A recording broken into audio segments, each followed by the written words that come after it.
어제 우리는 예레미야서 1장 1절부터 10절의 말씀을 통해서 하나님께서 예레미야를 선지자로 택하여 부르시는 장면을 살펴보았습니다. 자, 오늘은 하나님께서 예레미야를 선지자로 부르고 난 직후에 보여주신 두 가지 환상에 대해서 살펴보도록 하겠습니다. 하나님께서는 이 두 가지 환상을 통해서 이 유다를 향한 하나님의 마음이 어떤 것인지를 하나님께서 보여주십니다. 첫 번째 보여주신 환상은 살구나무 환상이었어요. 우리 11절 12절을 같이 한번 읽겠습니다. 여호와의 말씀이 또 내게 임하니라. 이르시되 예레미야야 내가 무엇을 보느냐 하시매 내가 대답하되 내가 살구나무 가지를 보나이다. 여호와께서 내게 이르시되 내가 잘 보았도다. 이는 내가 내 말을 지켜 그대로 이루려 함이라 하시니라. 아멘. 살구나무를 환상을 보여주셨습니다. 살구나무를 가리키는 이 히브리어는 샤케드예요. 샤케드. 자, 그런데 살구나무를 가리키는 샤케드라는 단어는 지켜보다 라는 뜻을 가진 이 쇼케드라는 단어와 그 발음이 매우 흡사합니다. 따라서 하나님께서는 예레미야에게 살구나무 환상을 보여주심으로 하나님께서 하나님을 떠나 우상 숭배하고 온갖 죄를 짓고 있는 그 유다를, 이스라엘을 하나님께서 지금 지켜보고 계신다. 내가 너희들의 유다 민족의 이스라엘 백성들의 그 죄악을 내가 지켜보고 있다라는 것을 하나님께서 알려주신 것이에요. 하나님께서 죄를 짓고 있는 유다 민족을, 이스라엘 백성들을 지켜보고 있다라는 것은 무엇을 의미하는 것이냐면 그들의 죄를 그냥 두고만 보고 있지 않겠다. 내가 그들의 죄를 지켜보고 있으니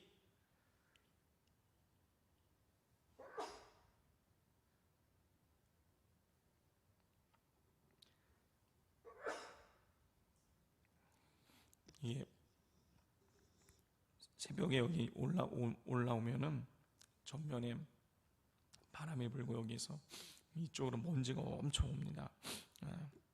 감기 아닙니다. 하나님께서 유다 민족을 지켜보고 계시다는 것은 그들의 죄를 그냥 내버려 두지 않고 심판하시겠다라는 뜻이 담겨져 있는 것입니다.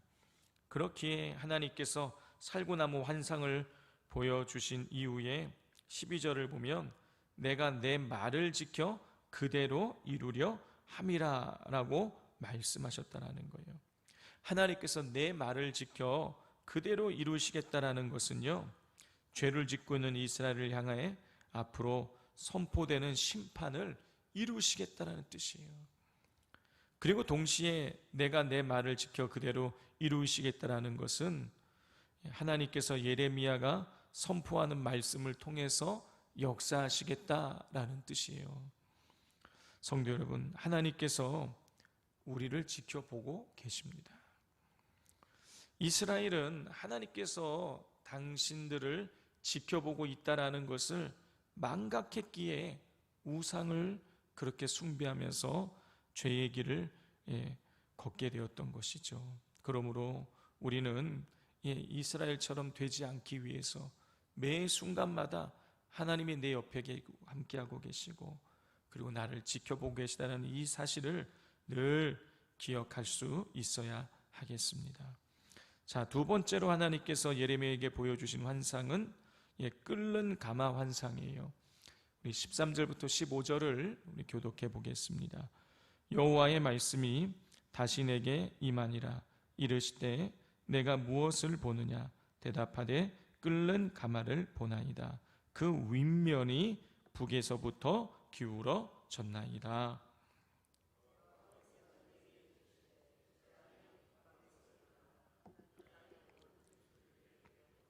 함께 읽겠습니다.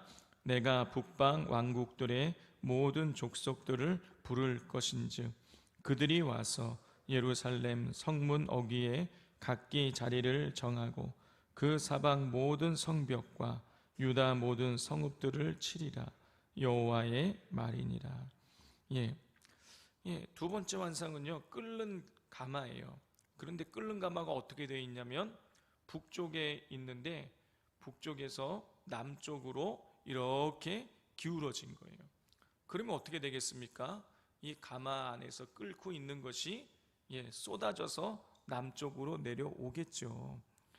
자, 14절을 보면은요, 북쪽에서부터 오는 재앙이 이스라엘 모든 주민에게 임하고, 또 15절을 보면 예루살렘 성문과 성벽 그리고 유다의 모든 성읍에 그 재앙이 미치게 된다라는 것으로 하나님께서 끓는 가마를 해석해 주셨어요.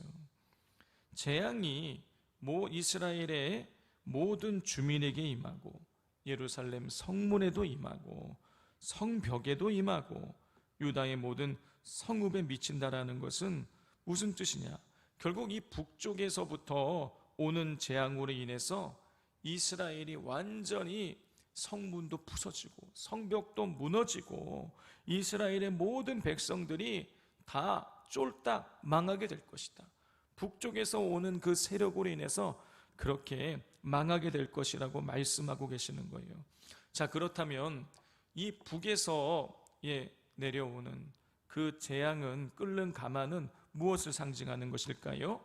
이스라엘을 멸망시키는 바벨론을 의미하는 것이에요. 자, 그러니까 예레미야는요, 요시야 왕, 그 다음에 요시야 왕의 아들 여호아하스, 그 다음에 여호야김, 여호야긴, 그 다음에 시드기야, 이렇게 5명의 왕에 걸쳐서 예레미야가 예언 활동을 했습니다.